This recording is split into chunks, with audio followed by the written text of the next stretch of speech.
Lai arī esmu aktīvi administratīvi teritoriālās reformas pretiniece un esmu pret to, ka ar varu apvieno novadus, cerot, ka mēs tomēr atgūsim savu neatkarību, Tukuma novada vēlēšanās piedalos, lai aizstāvētu savu Kandavu un mūsu novada teritorijā nekļūtu sliktāk, bet notiktu attīstība un cilvēkiem šeit būtu prieks dzīvot. Lai vienmēr esam skaistākā un zaļākā pilsēta un novads Latvijā. Politikā esmu savas pārliecības, pieredzes, enerģijas un drosmes dēļ, jo neklenos varnešu priekšā, bet uzskatu, ka galvenais ir cilvēcība un sadarbība. Kandavas novada galvenā vērtība vienmēr ir bijis cilvēks ar kurzemnieka spītu un uzņēmību. Tāpēc mūsu galvenais uzdevums, iekļaujoties jaunajā Tukuma novadā, ir radīt tādu vidi, kur iedzīvotājiem būtu vēlme dibināt ģimenes, rast darba vietas un dzīvot labklājībā.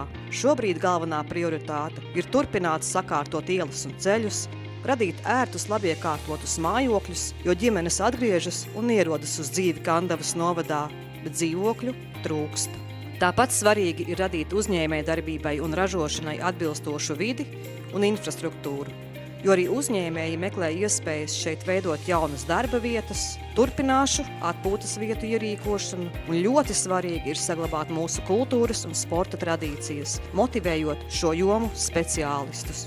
Vadot Kandavas novada domi, man vienmēr ir bijis svarīgi strādāt iedzīvotāju interesēs, uzklausīt, atbalstīt un palīdzēt, nevis domāt par savu labuma nodrošināšanu. Problēmas ir jārisina, izmantojot visas iespējas un kontaktus, vienlaicīgi būt drosmīgai un stiprai.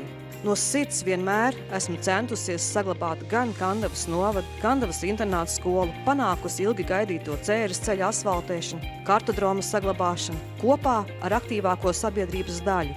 Daudz ir padarīts un daudz darba vēl priekšā. Valdība ir tālu no reālās dzīves reģionos, tāpēc man sāp sirds, kad redzu, cik slikti klājas daudziem iedzīvotājiem. Tāpēc turpināšu turēt rūpi par visiem, cīnīties, panākt, atbalstīt un palīdzēt, cik vien tas ir iespējams.